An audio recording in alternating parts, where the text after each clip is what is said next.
Hi guys, so today I will be sharing orange custard cake. First thing we need to do is to make the caramel. So this is 1 cup of sugar. Don't worry about the amount of sugar here because this will not all go in the cake. This is just to have a good coverage of the caramel. So this I'm going to add 1 tablespoon of water, and then we're going to caramelize the sugar on the stove using medium to low heat. And then we're going to cook the sugar until it turns amber color. Don't make the caramel too dark because it will be bitter. So shake the pan a little bit. Be careful when you're making caramel. The sugar is too hot and you can easily burn yourself.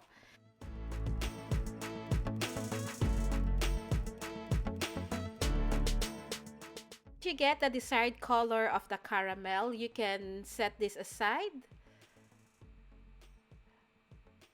For the flan, we need 1 teaspoon of vanilla, 8 egg yolks, 1 whole egg, 1/4 cup of sugar. If you want to remove the sugar, that's fine. 1 can of evaporated milk and 1 can of condensed milk. To begin, add the 1 whole egg into the egg yolks. Add the sugar. Give it a whisk.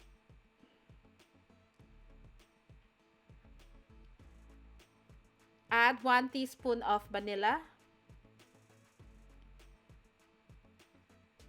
Add the evaporated milk. Evaporated milk is 375 ml. Add the condensed milk. Condensed milk is 395 grams.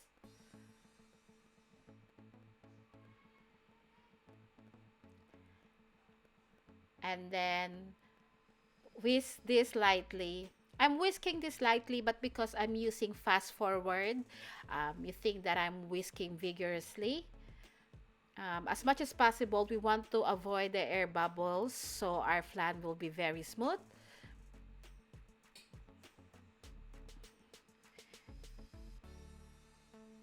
At this point, we will transfer this into the prepared caramel. We're going to use a strainer. So strain the flan.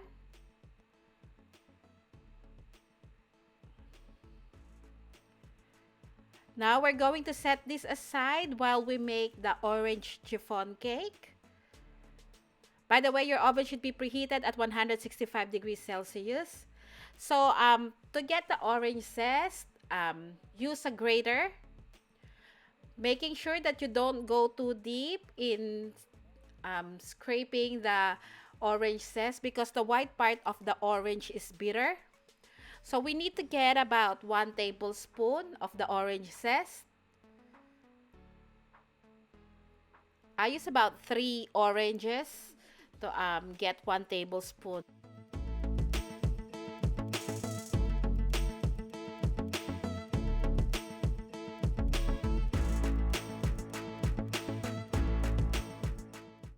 Now squeeze the oranges to get 100 ml of orange juice.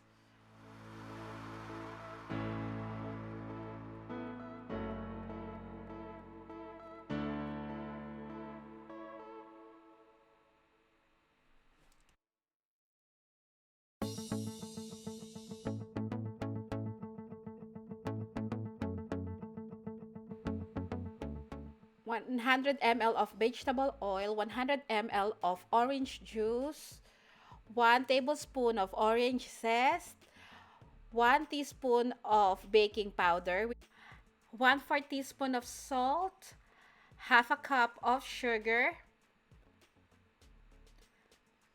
6 egg yolks, and 1.5 cups of cake flour.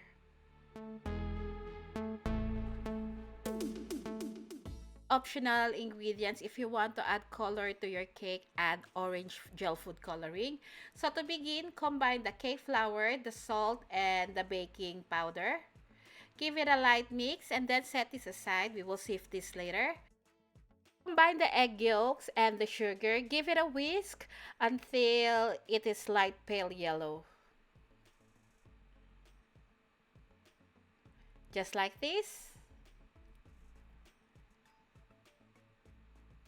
Now add the orange zest while continuously whisking. Then add the orange juice.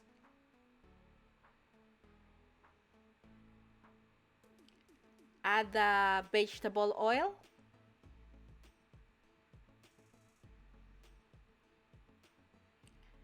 Then sift in the dry ingredients.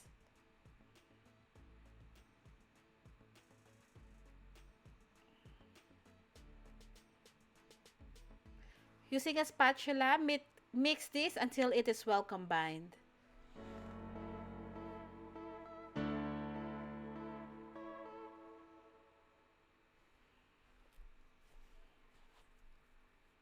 Now I'm going to add gel food coloring orange just to make the color brighter, but it's up to you if you want to add orange food coloring or not.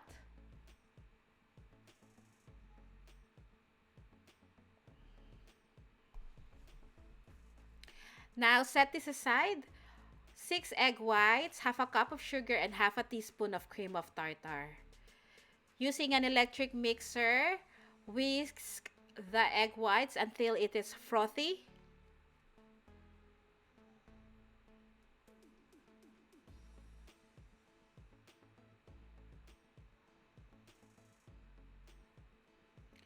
Once it is frothy, you can add the cream of tartar. Beat it for about a minute.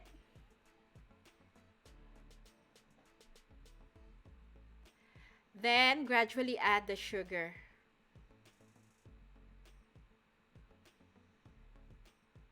Once the sugar is all in, continue beating these until you reach the stiff peak stage.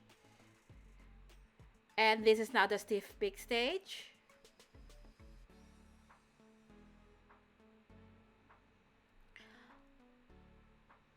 We're going to combine the meringue into the egg yolk batter in 3 additions using the folding method. So remember to mix gently.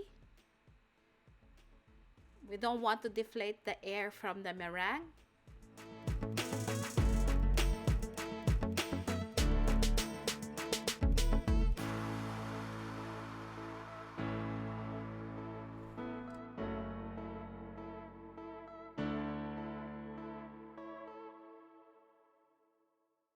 And this is the last addition of the meringue.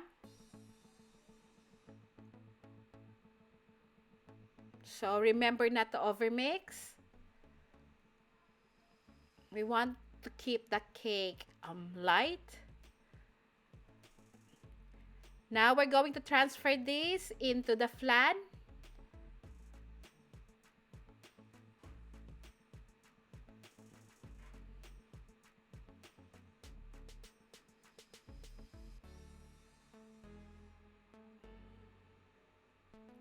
Now we're going to bake this in a bain-marie.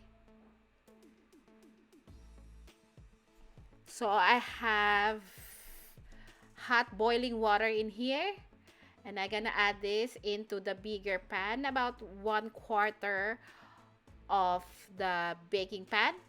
And then we're going to bake this in a preheated oven at 160 to 165 degrees Celsius for about 1 hour to 1 hour 20 minutes. As for me, I bake it for 1 hour 20 minutes. So check the middle, if the middle is set. And then let this cool down for about 45 minutes before taking it out of the pan.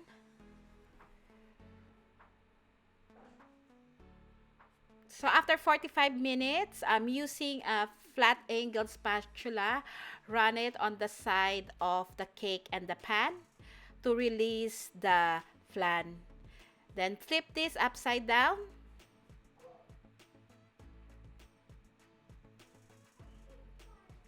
This is still quite warm, so wait until it cools down. And this is the finished product. This is so delicious. I can guarantee that you're going to love this. I have this idea because I make the orange chiffon cake yesterday, and I said it would be good to mix with flan. So I hope you give this a try. And just to show you what it looks like inside the cake when you slice it, when I cut this is still pretty warm. So I highly suggest to let it cool down completely before you're cutting this.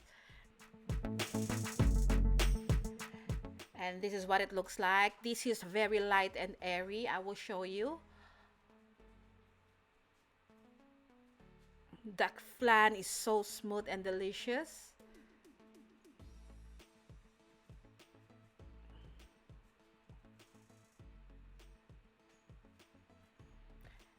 Thank you so much for watching, and I hope you do like and subscribe to my channel. Let me know if you try this, and also you can also follow me on Facebook, My Sweet Ambitions. I'm always there. I'll see you again next week. Bye.